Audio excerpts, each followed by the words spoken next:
Muchas gracias, Elsa, por darnos la oportunidad de organizar este evento y que se ve y se observa que realmente había un interés, dadas las cifras de inscritos, y para que seáis conscientes, aquellos que no hayáis podido llegar desde el principio, todas las presentaciones y los vídeos en completo se van a colgar se van a poner a disposición. Bueno, esta presentación la vamos a hacer en dueto, Pablo y yo, para intentar haceros resaltar las principales novedades en la cadena de custodia, en las normativas de cadena de custodia, que son las versiones en cadena de custodia y las normas asociadas, que son estas tres. Entonces, son las tres normas principales. Hay que entender que son un paquete. La primera es la 2001, que es la de reglas de uso de la marca, la 2002, que es la de cadena de custodia, y la 2003 son los requisitos que las entidades de certificación tienen que cumplir para auditar cadena de custodia.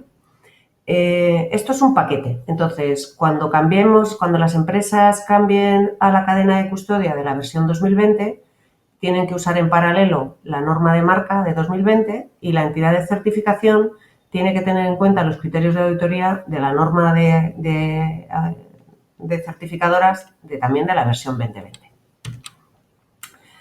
La primera pregunta que yo creo que queríamos resolver era ¿cuándo ha empezado a funcionar esta norma? ¿Se puede aplicar ya?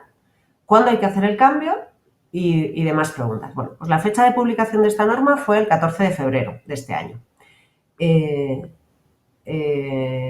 Bien, veo un pequeño error en la presentación, pero abajo pretendía contaros dónde estábamos hoy. Ya llevamos desde febrero de este año, del 2020, en las que están conviviendo las dos normas, la versión del 2013, el paquete de normas del 2013 con el paquete de normas del 2020, y que tenemos hasta el 2022 de periodo transitorio. El COVID nos ha hecho ver que 18 meses, que era el periodo transitorio original, eran pocos, y se han añadido otros 6 meses más para quitar o suavizar el impacto que el COVID haya podido tener en lo que ha sido la puesta en marcha de este nuevo paquete de normas, ¿vale? Entonces, hasta el 2022 es el periodo transitorio, y hasta el 2023, a partir de febrero del 2022, las auditorías solo se pueden hacer respecto a este nuevo paquete de normas. Hasta entonces, las empresas podéis elegir entre el 2013 y 2020. Pero a partir de ese febrero del 22, todas las auditorías se tienen que realizar frente a este nuevo bloque de normas, y en función de la fecha normal de vuestro ciclo de auditoría, por lo tanto, habrá todo un año hasta que todas las empresas tengan un nuevo certificado. Explicando eso, ya que somos conscientes de que en esta sala hay entidades de certificación, hay consultores y también hay empresas, pues quizás los datos fundamentales, o sea, cómo afecta este periodo transitorio a las entidades de certificación. Estas entidades tienen que primero formar a sus auditores y a los revisores, es decir, a todo el equipo humano que están detrás de este proceso de certificación. Deben actualizar su acreditación y, finalmente, ya pueden empezar, cuando ya tengan estos dos pasos hechos, empezar a ofrecer certificación de cadena de custodia en frente a este nuevo paquete de normas. Marcamos hasta el 22 porque a partir del 22 ya solo van a poder ofrecer auditorías frente a las nuevas normas. La 2013 ya no se puede utilizar en auditoría, por lo tanto ellos tienen que tener todo el paso 1 y 2 hecho y empezar a hacer ya el 3 antes del 2022. Sin embargo, en el caso de las empresas, ¿cuáles son lo que tiene que hacer una empresa que esté certificada en cadena de custodia?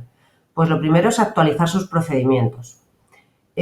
Preparar toda la documentación que implica la lectura de las normas, analizar los requisitos y, a partir de ahí, actualizar los procedimientos de trabajo y de control que tengan en la empresa.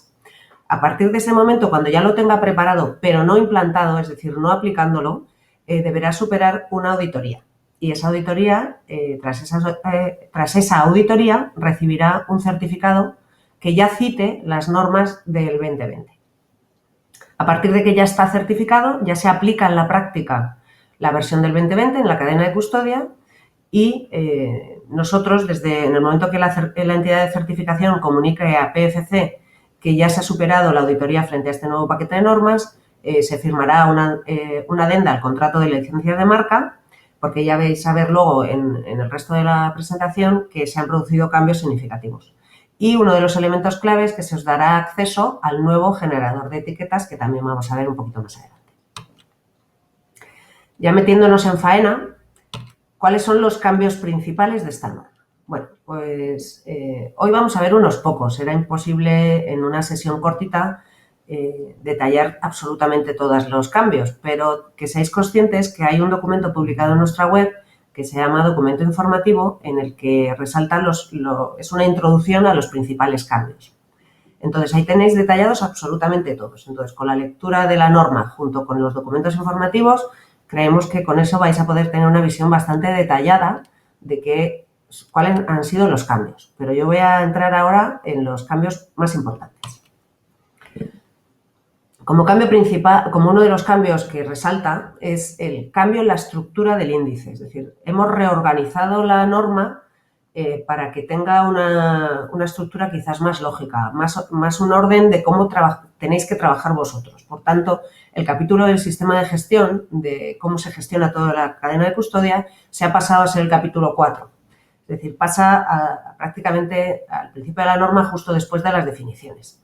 Y además, dentro de este capítulo 4 del sistema de gestión, se integran aquí los requisitos sociales y de seguridad y salud laboral. Es decir, la seguridad de los trabajadores entra dentro como parte fundamental del sistema de gestión. Luego, en el capítulo 5, que sería el que le sigue, se junta en un solo capítulo la identificación de cómo tengo que identificar las entradas y cómo tengo que identificar mis salidas. Es decir, al final eran capítulos antes que eran separados, que hablaban de lo mismo, ahora lo hemos integrado, lo cual nos ha permitido simplificar un poco el mensaje. Y creemos que así hemos reducido posibles confusiones.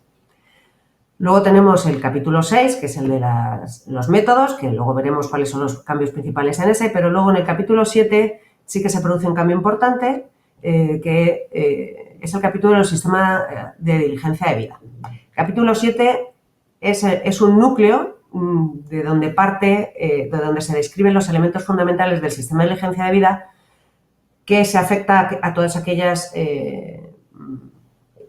materias primas que vengan con una declaración de PEF.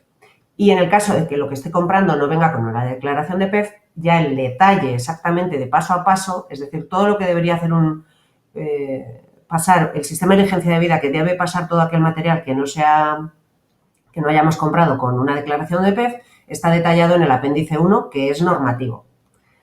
Y luego, para intentar, esto es una cosa más editorial, pero para intentar ayudar a entender los significados de cuando hay una palabra que tiene una definición, se ha resaltado en negrita para que en el momento que la pinches puedas llegar hasta la definición de origen. Vale. Vamos a ver estas cosas un poquito más luego en detalle, pero me parece interesante destacar estos cambios. Hay una nueva definición de grupo de productos y en esa definición se ha quitado una limitación que teníamos antes. El grupo de productos, por ejemplo, en una empresa multisite,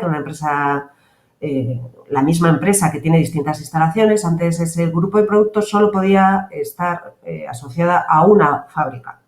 Ahora se permite lo que internacionalmente se llama el cross-site, es decir, se puede un mismo grupo de productos puede estar vinculado a varias fábricas, siempre que sea la misma empresa. Es decir, esto para los grupos de empresas legalmente independientes no se aplica.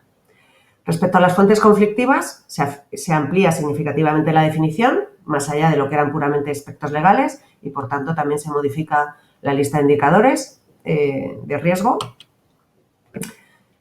Para verificar el estado de los certificados, ya no hace falta tener una copia del certificado del proveedor, se